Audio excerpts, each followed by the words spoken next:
Wow, you guys beat me up here. Well, here we are. We're in California, and more specifically, we're in Napa Valley. More specifically than that, we're standing in Howell Mountain.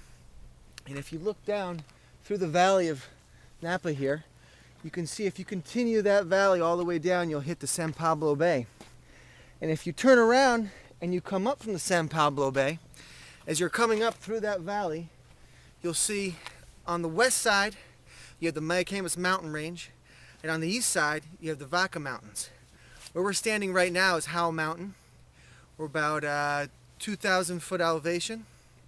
And up here you can find some of the finest wines of all of California. What's mostly grown up here are the Bordeaux varietals. Bordeaux varietals love this kind of terroir. You have rocky, stony soil, as you saw me just climbing up.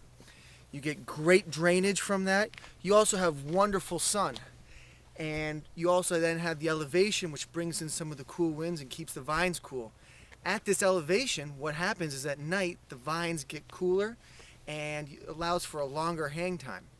If you take a look down at the valley, and if you continue down to the valley, down to San Pablo Bay, which is right where San Francisco is, as I mentioned, every morning what happens is that fog comes in and it reaches all the way just to the base here. And then it goes back out around noontime.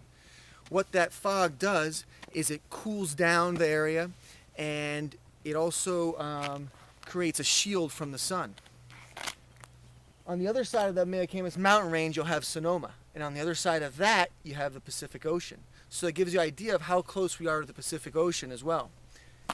Further down south, you also have a gap in these mountains called the Petaluma Gap, which is immediate access to the Pacific Ocean, and that cold wind comes in, and that cold air comes in, also cooling down the fruit, allowing for a longer hang time and more concentrated fruits.